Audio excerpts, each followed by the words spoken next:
Hello guys, मैं तुम सबके लिए लेकर आ चुका हूँ फेरी टेल का एपिसोड नंबर 421 से लेकर 425 और ये भी काफी ज्यादा मजेदार होने वाला है, तो इसे पूरा जरूर देखना। लेकिन गाइस उससे पहले 78% लोगों ने चैनल को सब्सक्राइब नहीं किया है, तो उसको भी जरूर कर लेना। तो अब ज्यादा देरी ना करते हुए स्टार्ट करते हैं। Let's get started. एपिसोड की शुरुआत बिल्कुल वहीं से शुरू होती है जहाँ पिछला एपिसोड खत्म हुआ था, जिसके अंदर हमारे ब्लू पेगासस के लोगों ने आके एर्जा वगैरह को बचा लिया होता है और क्रिस्टीना को लेके यहाँ से तेजी से ट्रैवल करते हुए जाना स्टार्ट कर दिया होता है टाइम रिफ्ट की तरफ, एक्नोलॉगिया को फंसाने के लिए। इधर से आना जो होती है वो सारी चीजें एक्सप्लेन करना स्टार्ट कर देती है, लेकिन इधर से हम देखते हैं कि जो एर्जा होती है वो कह रही होती है कि हमारे पास कोई और चांस भी नहीं है, और इधर से जलाल कह रहा होता है कि मेरे को इसके ऊपर यकीन नहीं है, लेकिन वो फिर से बोलते हैं कि हमारे पास चांस भी तो नहीं है। फिर तभी हम देखते हैं वो कहता है ठीक है। फिर इधर से हमारा मिस्टर मैन आता है और आना को कह रहा होता है कि हम टाइम रिफ्ट के बहुत करीब हैं। तो यहाँ पर हम लोग दिन मिलता है, ईव वगैरह बातें कर रहे होते हैं आपस में ही और कह रहे होते हैं कि हम लोग बहुत ही जल्दी वहां पर पहुंचने वाले हैं, लेकिन हमें बस उसकी स्पीड को थोड़ा सा धीरे करना होगा क्योंकि एक्नोलॉजिया और भी ज्यादा तेज हो गया है। तो यहाँ पर ये लोग बात कर रहे होते हैं और यहाँ पर जो ईव होता है वो कह रहा होता है कि तुम लोग बस मेरे प्लान के हिसाब से चलो, सब कुछ कंट्रोल में है मेरे। ईव जो होता है बहुत ही तेजी से इधर उधर चलाते हुए बिल्कुल टाइम रिफ्ट के ऊपर ले आता है और ऊपर से पास डाउन कर देता है। हम लोग देखते हैं एक्नोलॉजिया सीधा उसकी तरफ ही बढ़ रहा होता है और सीधा वो टाइम रिफ्ट से टकरा जाता है। सब लोग खुश हो जाते हैं, लेकिन तभी हम देखते हैं कि एक्नोलॉजिया जो होता है वो टाइम रिफ्ट को चीरते हुए बाहर की तरफ निकल खाता है। सब लोग कहते हैं ये कैसे हुआ। आना कहती है अरे ये तो इम्पॉसिबल है, और अब क्रिस्टीना को भी दबोच लिया उसने। तभी आना जो होती है वो कह रही होती क्या टाइम रिफ्ट को किसी ने बंद कर दिया है। दूसरी तरफ हम लोग देखते हैं इधर से जो ज़ैरिफ होता है वो कह रहा था कि टाइम रिफ्ट को मैंने बंद किया है क्योंकि मुझे पता चल गया कि मैं एक्नोलॉजिया को कैसे हरा सकता हूँ उसके अंदर। बड़ा बेवकूफ आदमी है यार। फिर इधर से हम लोगों को देखने के लिए मिलता है कि क्रिस्टीना को पूरी तरीके से उसने दबोच लिया होता है और धीरे धीरे करके डुबाना स्टार्ट कर दिया होता है। लेकिन तभी हम देखते हैं इधर से एर्जा कहते हैं कि ओए जाके इचिबा जल्दी से लैक्मिरा को तोड़ दे, जिससे ड्रैगन स्लेयर का बैलेंस बनता रहे। जैसे वो होता है तब हम देखते हैं वेंडी बेहोश हो जाती है, उधर से एक्नोलॉजिया भी खून की उल्टी मार देता है, मतलब जो चक्कर आते हैं इनको ड्रैगन स्लेयर्स को वो आ जाते हैं, जिससे वो उड़ जाता है। इधर से आना कहती अब हमें करना होगा। सीन बदलता हम लोगों को देखने मिलता है, यहाँ पर ग्रे लूसी वगैरह बैठे हुए हैं और यहाँ पर END को वो खोलते, जैसे वो खोलते तो काफी सारे लेटर आसमान में उड़ना स्टार्ट हो जाते हैं। और यहाँ पर वो कह रहे होते कि क्या एक पेज के अंदर इतना कुछ लिखा हुआ है, वो भी डीमन राइटिंग के अंदर। दूसरी तरफ हम लोगों को देखने मिलता है कि ज़ेप जो होता है वो नार्सू को पता नहीं किस तरीके के रिफ्ट के अंदर फंसा रखा होता है और कह रहा होता कोई नहीं हरा सकता मुझे। तभी यहाँ पर मैविस की एंट्री हो जाती है, वो कहती कि मैं तुझे हराऊंगी और मुझे तेरे कॉन्ट्रडिक्शन का भी मतलब चल गया, तू टेंशन मत ले, मैं तुझे बचा सकती हूँ। इधर से जो हम देखते हैं नार्सो होता है वो अपनी फायर को चार्ज करना स्टार्ट कर देता है और कह रहा होता है कि मैं तुझे खत्म करके रखूंगा ज़ैरिफ बिग ब्रदर। फिर इधर से सीन बदलता हम लोगों को देखने के लिए मिलता है कि इधर हमें एक झील देखने के लिए मिलती है जिसके अंदर ज़ेफ और मैविस एक दूसरे से मिल रहे होते क्लोज। लेकिन तभी हम लोगों को देखने के लिए मिलता है यहाँ पर ड्रैगन फोर्स चक चुकी होती है अब नार्सो की। अब यहाँ पर ये और भी ज्यादा ताकतवर और चार्ज हो चुका है। हम लोगों को देखने मिलता है यहाँ पर ज़ेफ जो होता है वो हमला करने के लिए तैयार होता है, दोनों एक दूसरे के ऊपर पंचेस लैंड करते हैं। लेकिन तभी हम देखते हैं बीच में मैविस आ जाती है बेवकूफ कहीं की मरने के लिए, और वो कह रही होती कि रुक जा मेरे को पता चल गया। लेकिन तभी ज़ैरिफ जो था उसको पीछे से बाल से पकड़ कर जमीन में लगाता है और कह रहा था कि मेरे को तेरी ताकत चाहिए थी, मैं लेके रहूंगा। वो कह रही होती कि मान जा प्लीज, मैं तेरे को तेरे कर्ज से छुटकारा दिलवा सकती हूँ, तू मान तो मेरी बात। वो कहता कि नहीं मैं जानता हूँ कैसे, और वो कहते कि मैं एक्नोलॉजियन से भी बता सकती हूँ, लेकिन वो मानता नहीं और फिर सीधा उसकी छाती में हाथ देके उसके फेरी हार्ट के पावर को अपने अंदर एब्जॉर्ब करना स्टार्ट कर दिया है। इधर से हम देखते हैं मैविस जो होती है वो रोती रह जाती है। इधर से नार्सो कह रहा होता है कि रुक जा, तभी सीन बदलता हम लोगों को देखने को मिलता है फिर से एक्नोलॉजिया बहुत ही तेजी से ट्रैवल करके क्रिस्टीना की तरफ बढ़ना स्टार्ट हो चुका होता है। और इधर से आना कह रही होती है कि मैं समझ गई, इसको हमें कैसे टाइम रिफ्ट के अंदर फंसाना होगा, तुम लोग आगे की तरफ बढ़ो, मैं इसको पुश करके उसके अंदर डाल दूंगी जब टाइम रिफ्ट दोबारा से बड़ा किया जाएगा। तो कहते ये कैसे होगा, तो कहते कि मैं बताऊंगा तुझे। तभी इधर से जलाल कहता है कि तू टेंशन मत ले, मैं करूंगा। दूसरी तरफ सीन आता है ज़ैरिफ की तरफ, जिसके अंदर हम देखते हैं नार्सो जो होता है उसको बचाने के लिए जा गिरा होता है। तभी बहुत ही तेज लाइटिंग निकलती है और इधर से हम देखते हैं पूरा पास्ट नार्सो और ज़ैरिफ के सामने आ जाता है, जिसके अंदर वो कह रहा होता है कि 400 साल की पेन, स्ट्रगल और कर्स अब खत्म होता है। मैविस जो होती है इधर से रोती रह जाती है। इधर से नार्सो पीछे की तरफ हट जाता है क्योंकि काफी ज्यादा लाइटिंग और पावर यहाँ से निकल रहा होता है। मैविस इधर से रोती रह जाती है और तभी हम देखते हैं कि तभी सारा ऑरा खत्म हो जाता है और यहाँ पर मैविस जो होती है वो जमीन में गिर जाती है और ज़ेफ यहाँ पर खड़ा होता है। नार्सो बहुत ही तेजी से जाता है, मैविस को बचाता है और कह रहा है फर्स्ट मास्टर। इधर से वो कह रहा तूने ये क्या किया, तो कहता है कि मैंने वही किया जो मुझे करना चाहिए था, फेरी हार्ट एक्टिवेट। और जैसे वो एक्टिवेट करता हम देखते हैं सब कुछ व्हाइट हो जाता है। और इधर से हम ज़ैरिफ का नया लुक देखते हैं जिसके अंदर वो व्हाइट बन चुका है, मतलब अब वो ब्लैक विज़र्ड नहीं व्हाइट विज़र्ड बन चुका है। और यहीं पे ये एपिसोड भी खत्म होता है। एपिसोड होता है नेक्स्ट एपिसोड की शुरुआत में हम गिल्डार्ट वगैरह को देख रहे होते हैं और वो कह रहा होता है कि अगस्त जो होता है ये अपने आप मरा था, इसने अपने आप को मार दिया। वैसे हम पीछे की तरफ देखते हैं तो यहाँ से थंडर लीग वगैरह सब लोग चलते हुए आ रहे होते हैं। इधर से गिल्डार्ड जो होता है वो मास्टर को देखता है, उसको समझ में आ जाता है कि मास्टर अब नहीं रहे हैं। इधर से तभी हम देखते हैं एल्फमैन और जितने भी हमारे मेंबर्स हैं धीरे धीरे करके यहाँ पर आ चुके होते हैं और सब बात कर रहे होते हैं कि अब हम लोगों को आगे बढ़ना होगा। मास्टर की इच्छा थी तो अपने गिल्ड होल्ड पहुंचे तो उनकी ये इच्छा पूरी की जाएगी। अब इधर से सारे बंदे जो नार्सू लूसी वगैरह सब लोगों को याद कर रहे होते हैं और कह रहे होते कि प्लीज जल्दी करो। दूसरी तरफ हम लोगों को देखने को मिलता है ग्रे, लूसी और हैप्पी जो होते हैं वो जमीन में धराशायी हो रखे होते हैं, ईएनडी द्वारा बंद हो चुकी होती है। इधर से वो कह रही होती कि इतना कुछ कितना खतरनाक था, क्या ब्लास्ट हुआ था समझ ही नहीं आया। फिर वो याद करने लगते हैं किस तरीके से सारे पर्चे में निकल के गए थे। तभी वो लूसी जो होती है वो याद करना स्टार्ट कर देती है कि मैविस ने बोला था कि हमारे हाथ में है इसकी जान, तो मुझे ये कुछ करना होगा। तभी उसके दिमाग में क्लिक करता है और वो कह रही होती है कि क्या मैं इन सारी चीजों को रीराइट कर सकती हूँ क्या। तो वो कहते कि ऐसा कैसे। तभी वो खोल देती है पन्ने और सारी चीजें आने लगती है सामने। दूसरी तरफ हम लोग देखते हैं नार्सू और ज़ैरिफ एक दूसरे के सामने होते हैं और मैं भी साइड में पड़ी होती है। इधर से नार्सू को काफी ज्यादा गुस्सा आ रहा होता है और नार्सू जो होता है अपने ड्रैगन फोर्स वाले पंच को लेकर सीधा टूट पड़ता है ज़ैफ के ऊपर और हम लोग देखते हैं ज़ैरिफ को खतरनाक पंच पड़ता है और इधर से गिल्ड होल्ड क्या पूरा समुंदर सब सुखा देता है बंदा, इतना खतरनाक पंच मारता है। इधर से वो कह रहा होता है कि फाइनली खत्म हुआ क्योंकि उसका ड्रैगन फोर्स भी खत्म हो जाता है। इधर से ज़ैरिफ भी मिट जाता है। वो कह रहा था कि मुझे माफ करना, मैंने गिल्ड होल्ड तोड़ दिया। और वो जैसे ही पीछे की तरफ जाता है हम लोग देखते हैं सब कुछ लाइट होने लगता है और सारी चीजें वापस जुड़नी स्टार्ट हो गई है और पूरा का पूरा गिल्ड होल्ड वापस वैसे का वैसा ही हो जाता है। और वो उधर से वो कह रहा था कि तुझे माफी मांगने की जरूरत नहीं है क्योंकि मेरे पास है टाइम मैनिपुलेशन। इधर से अब हमें पता चल गया इसके पास टाइम मैनिपुलेशन है जिसकी वजह से अब ये मर नहीं सकता है। ये क्या बात हुई। तभी नार्सू जो होता है वो फिर से उसके ऊपर अटैक करने के लिए जाता है, लेकिन तभी हम देखते हैं कि वो ब्लैक ऑरा पंच मार देता है जिससे कि नार्सू वहां पर धराशायी हो जाता है और वो कह रहा होता है कि अब हम कभी नहीं मिलेंगे END। और इधर से वो आगे की तरफ बढ़ना स्टार्ट कर देता है और नार्सू यहाँ पर खून के साथ सो जाता है। दूसरी तरफ हम लोगों को देखने के लिए मिलता है कि अकनालोगिया जो होता है वो कह रहा होता कि तुम मुझे नहीं हरा सकते, मैं बहुत ही ज्यादा शक्तिशाली बलवान और मैं सबसे ताकतवर हूँ। दूसरी तरफ हम देखते जलाल कह रहा होता है कि मुझे उसे रोकना होगा तो मैं चाह रहा हूँ और वो बाहर की तरफ आ जाता है उससे फाइट करने के लिए। सारे के सारे मैनली फाइट करने स्टार्ट कर देते हैं, सब लोग बहुत ज्यादा इज्जत कर रहे होते हैं इसकी, कह रहे होते हैं कि असली मैन तो यही है। तभी यहाँ पर ऐसे सब लोगों को डरा देती है। तभी हम देखते हैं यहाँ पर जो जलाल होता है अपना शूटिंग मूव इस्तेमाल करना स्टार्ट कर देता है जिससे कि वो एक्नालोगिया को पीछे की तरफ पुश करना स्टार्ट कर देता है। लेकिन जो उसकी एनर्जी होती है उसको एक्नालोगिया जो होता है वो खाना स्टार्ट कर देता है और अटैक भी करना स्टार्ट कर देता है, जिसकी वजह से क्रिस्टीना का जो बैलेंस होता है वो काफी ज्यादा खराब हो चुका होता है क्योंकि काफी ज्यादा उसने ओवरहीट कर चुकी होती है। इधर से हम देखते हैं कि अभी भी जलाल रुकने का नाम नहीं ले रहा, अटैक पे अटैक करे जा रहा है, उधर से उसके पावर को एब्जॉर्ब करने में लगा हुआ है। इधर से तभी हम लोग देखते हैं कि आना जो होती है वो कहते हैं कि टाइम रिफ्ट मुझे महसूस हो रहा है। दूसरी तरफ हम देखते हैं नार्सू मर चुका होता है और वो कह रहा होता है कि जा सो जा अपने ग्रैंडपा के साथ, मतलब कि मकाराओ के साथ, वो भी मर गया है ना। फिर वो गेट के पास जाता है और कहता है यहाँ से शुरू होगी नई शुरुआत, फेरी टाइम ड्रिफ्ट। और वहां पर हम लोग देखते हैं वो उसने टाइम ड्रिफ्ट बना दिया होता है फेरी गिल्ड के अंदर और वो कह रहा होता है कि अब मुझे आगे तरफ बढ़ना होगा और एक्नालोगिया को इस दुनिया से खत्म करना होगा। दूसरी तरफ हम लोग देखते हैं कि लूसी जो होती है वो यहाँ पर शब्दों को देख रही होती है और सारे शब्द धीरे धीरे करके गायब होने स्टार्ट हो चुके हैं। इन लोगों को थोड़ा बहुत अंदाजा होना स्टार्ट हो चुका है कि नार्सू के साथ कुछ तो बहुत बुरा हुआ जिसकी वजह से ये गायब हो रहे हैं। तो वो कह रही होती है कि मुझे ये लिखना होगा और वो लिखने के लिए तैयार हो जाती है। दूसरी तरफ हम लोगों को देखने के लिए मिलता है कि आना जो होती है वो कह रही होती है कि दूसरी तरफ कहीं टाइम रिफ्ट खुला है, यहाँ पर टाइम रिफ्ट नहीं है, ये कैसे। लेकिन तभी हम देखते हैं कि दोबारा से वहां पर टाइम रिफ्ट बनना स्टार्ट हो चुका है। यहाँ पर सब लोग कह रहे होते हैं कि अब तो जलाल कर सकता है। हम लोग देखते हैं जलाल कह रहा होता है कि मैं अपने आप को उसके साथ पुश कर दूंगा, मतलब कि जलाल और ये दोनों एक साथ अंदर। दूसरी तरफ हम देखते हैं कि ज़ैरिफ टाइम की तरफ बढ़ रहा होता है, तभी पीछे से आग जलनी स्टार्ट हो चुकी है और ये होता है नार्सू और वो कह रहा होता है कि मैं तुझे बिल्कुल भी नहीं छोड़ूंगा इसके लिए। वो कहता है तू कैसे खड़ा हुआ। दूसरी तरफ हम देखते हैं कि लूसी ने जहाँ जहाँ पे जो शब्द गायब हुए थे वो लिख दिए थे। भाई उसकी मेमोरी कितनी कमाल की है। और वो तभी जैसे लिखते हैं तभी हम देखते हैं उसके दिल की धड़कन दुक दुक हो जाती है और हम देखते हैं उसकी बॉडी जो होती है वो नसें खड़ी हो जाती है और TND में सब कुछ वापस चला जाता है और यहीं पे ये एपिसोड भी खत्म होता है। अब शुरू होता है नेक्स्ट एपिसोड की शुरुआत में हम लोग देखते हैं कि जो लूसी की नसें खड़ी हुई थी वो एकदम ही लूसी की बॉडी को रोक देती है और हम देखते हैं लूसी जो होती है वो हिल नहीं पा रही होती। जैसे ही उसके हाथ हिलते तभी वो कहती है कि मैं चल रही हूँ अंदर से। सब लोग कहते हैं क्या हुआ तुझे, वो कहती है कि नहीं मेरी शरीर चल रहा है, ये क्या हो रहा है मुझे, मतलब उसका पूरा शरीर भाप कर रहा होता है, बहुत ही तेजी से जल रहा होता है, उसके ऑर्गन जल रहे होते हैं अंदर से। तभी हम देखते हैं जो ग्रे होता है उसको ठंडक देनी स्टार्ट कर देता है। वो कह रहा होता है कि इससे तुझे थोड़ा सा अच्छा लगेगा।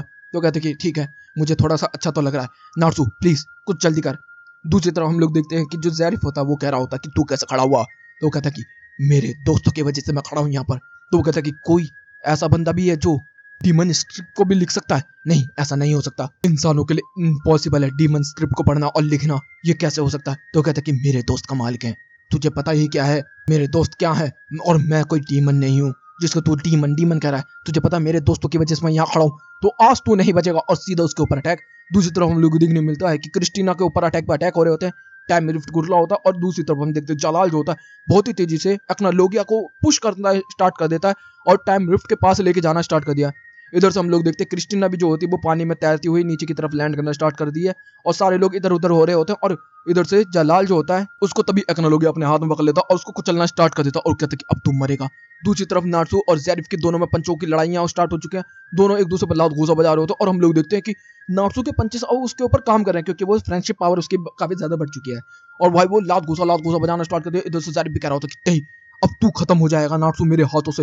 वो पूरे के पूरे ओरा को चार्ज करना स्टार्ट कर देता। इधर से नार्सू जो होता है वो कह रहा होता कि मुझे ड्रैगन मोड की भी जरूरत नहीं है तेरे जैसे घिनौने इंसान के लिए। दोनों के दोनों अपने पंचों को चार्ज करते हैं और एक दूसरे की तरफ बढ़ते हैं और दोनों के पंच एक दूसरे से टकराते हैं और दोनों एक दूसरे को पुश करना स्टार्ट कर देते हैं। तो अब तक रोशनी निकलनी स्टार्ट हो चुकी है। इधर से हमारे लोगों को पता चल गया है कि गिल्ड के अंदर नार्सू ही फाइट कर रहा है। इधर से भाई वो पुश कर रहे होते हैं दोनों के दोनों एक दूसरे को। लेकिन तभी हम देखते हैं नार्सू पूरी तरीके से उसे पुश करना स्टार्ट कर देता। वो कह रहा था कि ये नार्सू की पावर नहीं है, ये तो किसी और क्या। तभी हम देखते हैं नार्सू उसके मुंह पर पंच धर देता बुरी तरीके से। सीन बदलता, हम लोग को देखने मिलता है सब लोग कह रहे होते हैं कि जलाल तो मरने वाला है, जलाल को बचाओ कोई तो किसी भी तरीके से।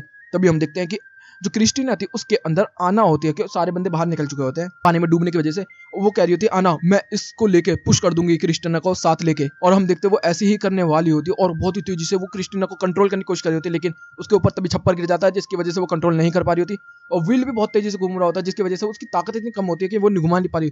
तभी हम देखते हैं यहाँ पर मास्टर इचिबा मैन यहाँ पर आ जाते हैं। अबे यार ये कितनी बार दिल जीतेगा बंदा, हर बार अपने आपको सेक्रीफाइस करने के लिए आ जाता है।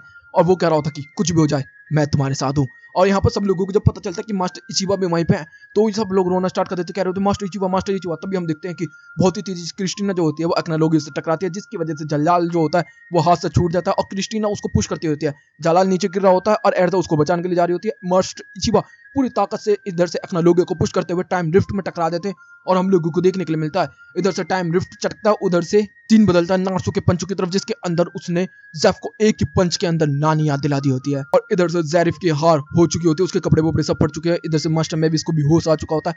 नार्सू कह रहा होता है कि मैं जीत गया। दूसरी तरफ हम लोग देखते हैं कि सब लोग नीचे से देख रहे होते हैं, टाइम रिफ्ट जो होता है वो चटकता है और सब कुछ आसमान में गायब, मतलब एक्नोलॉगी, मास्टर इचिबा और आना और क्रिस्टीना सब गायब।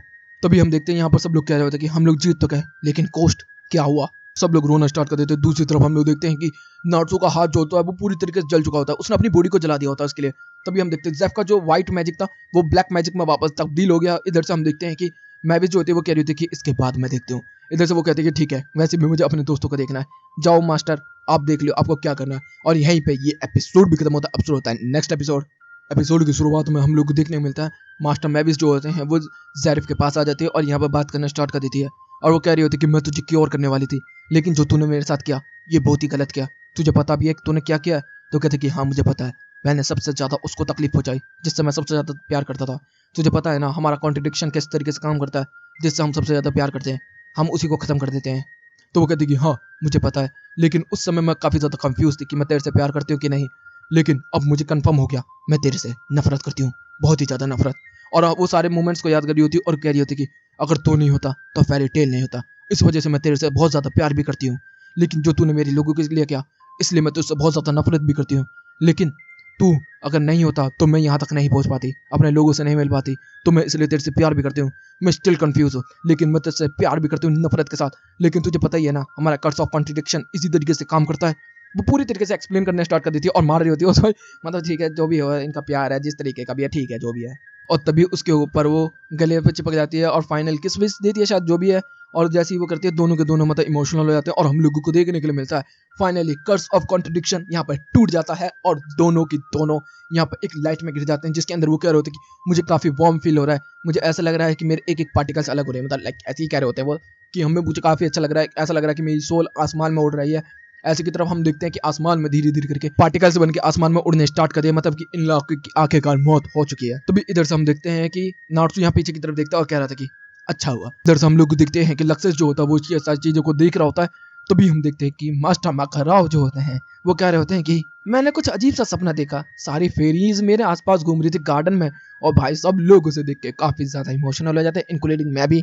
और यहाँ पर मास्टर मकराव कह रहे थे कि मैंने एक लड़की को देखा और एक लड़के को देखा काले कपड़े में और सफेद में और नंगे पैर घूम रहे थे वो लोग गार्डन के अंदर। उसने जेफ और मैविस को देखा है ऐसा हो सकता है कि उन्होंने अपनी जिंदगी के बदले इसकी जिंदगी दे दी हो उसे। इधर से दूसरी तरफ सीन बदलता हम लोगों को देखने के लिए मिलता है कि लूसी जो होती है, जो आखिर तक लिख सकती थी, वो सब लिख के वो किताब के अंदर सारी चीजों को वापस पहुंचा देती और कह रही होती कि बस अब हम लोगों को भरोसा रखना होगा इस चीज के ऊपर। हम लोग देखते हैं कि इसे काफी ज्यादा दर्द हो रहा होता है, तभी जो डीमन स्लेयर मैजिक होता है उसका इस्तेमाल करके यहाँ पर ग्रे जो होता है उसको रिलीव कर देता है और उसके मैजिक को खत्म कर देता है। यहाँ पर वो कह रही होती है कि शुक्रिया तेरा, काफी ज्यादा अच्छा। लेकिन तभी हम देखते हैं END जो होती है वो चमकना स्टार्ट कर देती है और यहाँ पर वो लोग कह रहे होते हैं कि क्या होगा क्या होगा, तभी END गायब हो जाती है। वो कहते हैं कि नहीं ऐसा नहीं हो सकता। लेकिन तभी पीछे से नाट्सो की आवाज आती है और कह रहा था कि मुझे काफी भूख लग रही है, कोई गिल्ड होल्ड चलना चाहता है कि नहीं चलना चाहता। तभी सब लोग उससे मिल जाते हैं, खुश हो जाते हैं, सब लोग गले वाले मिलना स्टार्ट कर देते हैं और वो कह रहे होते हैं कि तू ठीक तो है ना। वो कह रहा था कि हाँ मैं ठीक हूँ और मैंने जेफ को हरा दिया। और यहाँ पर वो कह रहा होता है कि चलो यार गिल्ड हॉल चलते हैं, मुझे भूख भी लग रही है काफी। इधर से सीन बदलता हम देखते हैं कि एक पत्थर के ऊपर सारे ब्लू पैकेट्स के एर्जा, वेंडी और जलाल सब पड़े होते हैं और यहाँ पर ये लोग बात कर रहे होते हैं कि किस तरीके से मास्टर इचिबा ने अपनी सेक्रीफाइस दिया इस चीज को लेके बात कर ही रहे होते। तभी यहाँ पर एर्जा का फोन बढ़ जाता है लैक्मिना वाला और यहाँ पर वार्डन से वो कनेक्ट होता है और यहाँ पर वार्डन को सब कुछ बता रहा होता है और वार्डन को वो सब कुछ उधर से बता रही होती है। यहाँ पर इनका कनेक्शन सही से नहीं होता, लेकिन इन लोगों ने बता दिया होता है कि एक्नोलॉजी को उन लोगों ने सील कर दिया इस तरीके से कुछ। तो वो लोग खुश हो जाते हैं इस तरीके को लेकर, वार्डन वगैरह लोग देखते हैं, वो लोग आगे की तरफ बढ़ना स्टार्ट कर देते हैं और वो लोग कह रहे होते हैं कि अब हम लोगों को क्या करना है क्या नहीं। जैसे ही वो कह रहे होते हैं कि कुछ नहीं करेंगे पहले खाएंगे, तो पंच टकराते हैं, दोनों में लड़ाई होना स्टार्ट हो जाती है जैसे कि नॉर्मल इन लोगों के बीच में होती है। फिर यहाँ से वो लोग आगे की तरफ बढ़ना स्टार्ट कर देते हैं और बढ़ते बढ़ते बात कर रहे होते हैं कि कितना कुछ सहा हमने इस चीज़ के अंदर, कितनी खतरनाक फाइट हुई है, लेकिन फाइनली अब हम लोग जीत गए हैं। सब लोग एक दूसरे की तारीफ कर रहे होते, करते करते हम लोग देखते हैं कि हैप्पी, लूसी और ग्रे ही बात कर रहे होते हैं। तभी पीछे की तरफ वैसे ही वो देखते हैं यहाँ पर नाट्सो गायब हो चुका होता है और वो लोग बस ढूंढ रहे होते हैं नाट्सो नाट्सो। नाट्सो की तरफ से कोई आवाज नहीं आ रही होती, इन लोगों को लगता है कोई प्रैंक है, लेकिन फिर भी कोई आवाज नहीं आती। तो बस लूसी रोना स्टार्ट कर देती है। दूसरी तरफ हम लोग देखते हैं कि आसमान में क्रैक पड़ चुका है। यहीं पे ये एपिसोड भी खत्म होता है। अब शुरू होता है नेक्स्ट एपिसोड। एपिसोड की शुरुआत में हम देखते हैं कि आसमान में क्रैक पड़ चुका होता है। सब लोग कह रहे थे कि ये क्या है, नहीं ऐसा नहीं हो सकता, नहीं क्या उनका सेक्रीफाइस खराब गया। तभी हम लोग देखते हैं वो आसमान में क्रैक जो होता है वो धीरे धीरे करके बड़ा होता है। तभी वो पंजा निकल के आता है एक्नोलॉजिया का और सब लोग कह रहे होते कि नहीं ऐसा नहीं हो सकता, आखिरकार उनका सेक्रीफाइस भी खराब हो गया, इसको कैसे हराएंगे हम लोग। एक्नोलॉजिया टाइम रिफ्ट को तोड़ के बाहर की तरफ निकल के आ जाता है और वो कहता है कि ये तो जगह काफी अच्छी थी, वहां से मुझे काफी ज्यादा पावर अप मिल गया, अब मजा आएगा ना, अब मैंने ऐसा भी टाइम मैनिपुलेशन सीख लिया है। अब भाई हम देखते वो चारों तरफ अटैक करना स्टार्ट कर दिया। इधर से सारे बंदे जो होते हैं जिस पत्थर पे थे सब उड़ने स्टार्ट हो चुके हैं। दूसरी तरफ हमने देखने के लिए मिलता है कि वो कहता है कि अब तो मैं जो भी शहर मेरे सामने आएगा सबको तबाह कर दूंगा, इंसान बच्चे जानवर सब लोगों को खत्म करके रख दूंगा। इधर से हम देखते हैं एर्जा जो होती है वो धीरे धीरे करके डूबना स्टार्ट कर देती है और कहती है कि क्या मेरा खेल खत्म हुआ, नहीं अभी मुझे अपने लोगों को बचाना होगा। सीधा वो तैर के ऊपर की तरफ जाती है, जैसे ही वो आगे की तरफ जाती है उससे फाइट कर ले। तभी हम देखते हैं फिर से एक्नोलॉजिया अटैक करता खतरनाक वाला, जिससे कि भाई एर्जा पैरजा जितने भी बंदे होते हैं सब उड़ जाते हैं। तभी हम देखते हैं कि वेंडी के ऊपर कोई लाइटिंग आके गिरती है और वो चिल्लाते कि नहीं नहीं, और हम देखते हैं कि वो एक्नोलॉजिया ने उसको अपनी तरफ खींच लिया होता है और मुट्ठी में पकड़ के उसे मसल के गायब कर दिया होता है। मतलब वेंडी की भी मौत हो चुकी है। इधर से सीन बदलता हम देखते हैं लक्सेस और कोबरा और गाजिल जो होते हैं तीनों के तीनों बंदे चमकने स्टार्ट हो चुके हैं और वो कह रहे होते हैं कि नहीं हमें रुकना है, हमें रुकना है। लेकिन तभी हम देखते हैं वो तीनों के तीनों बंदे यहाँ से गायब हो जाते हैं। सारे के सारे बंदे एक दूसरे से मिलते बात करते हैं कि गाजिल ऐसा गायब हो गया, कोबरा ऐसा गायब हो गया, लक्सेस ऐसा गायब हो गया। इधर से हम लोगों को देखने के लिए मिलता है दूसरी तरफ लूसी वगैरह जो होते हैं वो नाट्सो को ढूंढ रहे होते हैं। लेकिन तभी हम देखते हैं सब कुछ मौसम बदल जाता है, सीन बदल जाता है। नाट्सो जो होता है वो किसी एक अजीब सी जगह पर है और वहां पर सामने धुआं धुआं और धुएं में से निकल कर आता है यहाँ पर एक्नोलॉजिया। एक्नोलॉजिया को वो देखती वो कह रहा होता कि तू तो मुझे जाना पहचाना लग रहा है, हाँ तेरी स्मेल वैसा ही है, मैं जानता हूँ तुझे, तो है एक्नोलॉजिया। तो कहता कि हाँ अब तुझे भी उनके साथ रहना होगा। अच्छे देखने के लिए मिलता है क्रिस्टल के अंदर 6 ड्रैगन स्लेयर्स होते हैं, 7वां नाट्सो है अकेला, टोटल 7 ही है। वो कह रहा होता कि अब तुझे भी यहाँ पर इन लोगों के साथ रहना होगा। लेकिन नाट्सो जो होता है वो कह रहा होता कि मैं अपने पाप का बदला लूंगा तेरे से। तो वो कहता है कि ठीक है आजा। दूसरी तो मेरी बॉडी तबाही तो मचा ही रही है। और हम देखते हैं एक्नोलॉजिया जो होता है अब उसके पास ब्रेन नहीं है इंसानों वाला, जिसकी वजह से वो अब किलर मशीन बन चुका है। तभी हम देखते हैं आसमान में फिर से क्रैक पड़ता है, मास्टर इचिबा और अन्ना आसमान में से नीचे की तरफ गिरते हैं समुद्र के अंदर। सब लोग खुश हो जाते हैं इस चीज को लेके। तभी वो कह रहे होते कि क्या हुआ तुम लोगों के साथ। तो कहते कि पता नहीं अचानक से कुछ हुआ, लेकिन वो टाइम रिफ्ट ब्लॉक हो गया जिसकी वजह से हम लोग अलग हो गए। तो आना यहाँ पर एक्सप्लेन करना स्टार्ट कर देती है कि मेरे को लग रहा है कि जो ड्रैगन वाला एक्नोलॉजिया और वो जो एक्नोलॉजिया वो दोनों सेपरेट हो चुके हैं, जिसकी वजह से ये एक माइंडलेस मशीन बन चुका है। तो वो कहते हैं कि अच्छा ऐसी बात है। दूसरी तरफ हम लोग देखते हैं नाट्सो जो होता है वो कह रहा होता है कि मैं अपने लोगों को बचाऊंगा किसी भी तरीके से, और वहां पर वो अपने आप को ब्रेथ लेना स्टार्ट कर देता है। इधर से आना की हिम्मत पूरी तरीके से टूट चुकी होती है और वो कह रही होती है कि अब हम कुछ भी नहीं कर सकते। लेकिन इधर से हम देखते हैं एर्जा जो होती है वो मानती नहीं, वो कह रही होती है कि मैं तैर के अपने लोगों के पास जाऊंगी मंगोलिया बचाने के लिए। वो जाना स्टार्ट कर देती है। तभी हम देखते हैं मेस्ट आ जाता है यहाँ पर। सीन बदला, हम लोग को देखने मिलता है नार्सू जो होता है वो कह रहा होता है कि लाइटिंग ड्रैगन फायर मोड, लेकिन तभी हम देखते हैं जिस जगह पर वो है वो क्रिस्टल में जमना स्टार्ट हो चुका है। सीन आता है गिरी की तरफ, जिसके तरफ एर्जा पहुंच चुकी होती है और वहां पर वो लोग बताते हैं नार्सू के बारे में, लेकिन वो कहती है कि वो ठीक है, टेंशन मत लो। तो कहते हैं कि कैसे तुझे पता? तो कहते हैं कि बस मैं बोल सकती हूँ कि वो ठीक है, भरोसा रखो। तभी हम देखते हैं पीछे से भाई यहाँ पर फेरी टेल के, क्राइम सोसरी के और जितने भी मेंबर्स होते हैं हमारे सूर्यबेरतूत वगैरह सारे बंदे यहाँ पर आ चुके हैं। तो देखने के लिए मिलता है मास्टर माकाराओ भी यहाँ पर आ चुके हैं, जिसको एर्जा देख के काफी ज्यादा इमोशनल हो जाती है और वो कहते हैं कि पिताजी आप वापस आ गए। तो मास्टर कहते हैं कि कमजोर नहीं पड़ना है। दूसरी तरफ हम लोगों को देखने को मिलता है कि नार्सू जो होता है वो पूरी तरीके से क्रिस्टल के अंदर जा रहा होता है। इधर से मास्टर माकाराओ कह रहे होते हैं कि जिस तरीके से तुम लोग कह रहे हो कि सारे ड्रैगन स्लेयर्स गायब हो चुके हैं, तो वो टाइम रिफ्ट के अंदर गए हैं वहां पर एक्नालोगिया से फाइट करने के लिए। और एक्नालोगिया जो है वो दो सेपरेट एंटिटी बन चुका है, एक है माइंडलेस मशीन और दूसरा एक्नालोगिया जो नार्सू से फाइट कर रहा है। तो हमें यहाँ पर माइंडलेस मशीन को ड्रैगन लूगिया को रोकना होगा। सीन आता है नार्सू की तरफ, जिसके अंदर नार्सू जो होता है अपने जले हुए हाथ से ही फायर इतनी चार्ज कर देता है जिससे कि वो क्रिस्टल तोड़ देता है। यहाँ पर एक्नालोगिया भी कहता है ये कैसे हुआ। तभी हम लोगों को देखने के लिए मिलता है कि पीछे से जितने भी ड्रैगन स्लेयर्स होते हैं सब अपने क्रिस्टल को तोड़ते हैं। तभी वेंडी कहती है कि मुझे अभी तो एर्जा के पास जाना और कायला भी मेरा इंतजार कर रही है। तभी कोबरा कह रहा था कि अरे मेरे लोग भी तो मेरा इंतजार करे। गाजिल कहता है कि अभी लीव और लेवाई के साथ तो मैं कुछ और भी करना है। तो स्टिंग एंड रोक कह रहे होते हैं कि अभी तो लेडी मेरविना को हमें लीडर बनाना है। तभी लक्सस बोलता है कि अब मुझे तेरी धचियां उड़ानी है एक्नालोगिया। यहाँ पर हमारे सातों के सातों ड्रैगन स्लेयर्स तैयार हो चुके हैं एक्नालोगिया से फाइट करने के लिए और एक्नालोगिया कहता है कि मैं तुम्हें दिखाऊंगा कि मुझे किंग ऑफ ड्रैगन्स क्यों कहा जाता है। और यहीं पे ये एपिसोड भी खत्म हो जाता है। तो गाइस अगला जो एपिसोड आने वाला है वो आखिरी होने वाला है फेरी टेल का, तो उसको मिस बिल्कुल भी मत करना। तो गाइस वीडियो चलेगी तो वीडियो को लाइक कर देना, चैनल को सब्सक्राइब कर देना, कमेंट बॉक्स में अपनी प्यारे प्यारे बातें भर देना। Okay guys bye bye, thank you for watching.